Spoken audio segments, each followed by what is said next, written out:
বন্ধুরা দেখতে পাচ্ছেন এখানে কিন্তু আমার সারা জীবনের স্টোরি কিন্তু জমা হয়ে আছে। আজ ফেসবুক খোলার পর পর্যন্ত যত স্টোরি করছি সব স্টোরি কিন্তু আমার এখানে আমি দেখতে পারছি। সো অনেকেই আছে যারা স্টোরি করে ফেসবুকে স্টোরি করে কিন্তু 24 ঘন্টা পর দেখা যায় সেই স্টোরি আর খুঁজে পান না। সো যারা জানেন তারা কিন্তু ভিডিওটি চাইলে স্কিপ করতে পারেন, যারা জানেন না তাদের জন্য কিন্তু আজকের এই ভিডিওটি খুবই ইম্পর্টেন্ট একটি ভিডিও।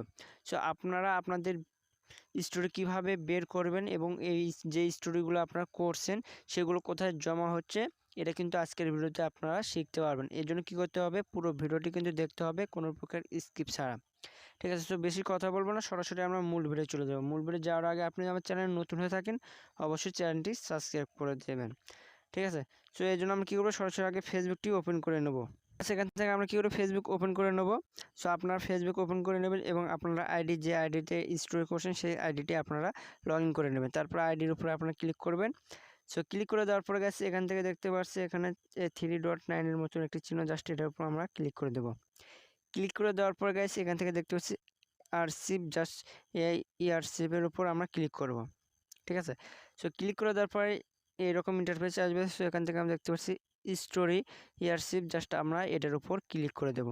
সো এটার উপর ক্লিক করে দিলে কিন্তু আপনাদের সারা জীবনের যত স্টোরি করছেন সব স্টোরি কিন্তু আপনারা এখানে দেখতে পারবেন। যেমনটা আমারটাতে দেখা যাচ্ছে আমি যত স্টোরি করছি সব স্টোরি কিন্তু এখানে আমি পেয়ে যাচ্ছি। সো অনেকের ফোনে কিন্তু আবার এটা নাও আসতে পারে গাইস, এটা কিন্তু আপনার অনেকের ফোনে কিন্তু অফ থাকতে পারে।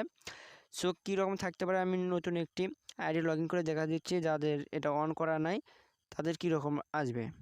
সো বন্ধু আমি নতুন একটি আইডি এখানে লগ ইন করে নিয়েছি, জাস্ট আগের মতো আমরা এখানে 3 ডটে ক্লিক করব। সো 3 ডট ক্লিক করে দেওয়ার পর গেছে এখান থেকে দেখতে পাচ্ছি ইয়ারশিপ, জাস্ট আমরা ইয়ারশিপের উপর ক্লিক করব।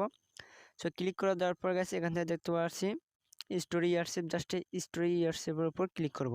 সো অনেকের ফোনে কিন্তু এরকম আসতে পারে, দেখতে পাচ্ছেন এখানে কিন্তু আমার এটা অফ করে দেওয়া আছে। সো আপনাদের যদি এটা অফ করে দেওয়া থাকে তাহলে এখান থেকে আপনি কী করবেন, এটা অন করে দেবেন। ঠিক আছে, এখানে ক্লিক করলে কিন্তু এটা অন হয়ে যাবে, দেখতে পাচ্ছেন অন হয়ে গেছে। কিন্তু সেটা অন করার পরেই কিন্তু আপনার যত স্টোরি করবেন সব স্টোরি কিন্তু আপনারা এখানে পেয়ে যাবেন। এটা অন করার পরে এর আগে যতগুলো করছেন সেগুলো কিন্তু আপনারা দেখতে পারবেন না গাইজ, যদি আপনার এটা অন না থাকে। সো অবশ্যই কিন্তু এটা অন করে রাখবেন, তারপর থেকে যত স্টোরি করবেন সব স্টোরি কিন্তু আপনারা এখানে পেয়ে যাবেন। যেমনটা আমি প্রথমেই দেখাইছি ঠিক সেরকমই কিন্তু এটা পেয়ে যাবেন। সো বন্ধু আশা করব আপনারা বুঝতে পারছেন যে কিভাবে আপনাদের স্টোরিগুলো দেখবেন। তো আজকের ভিডিও এই পর্যন্ত, সবাই ভালো থাকবেন সুস্থ থাকবেন এই আশা করি। সবাইকে ধন্যবাদ।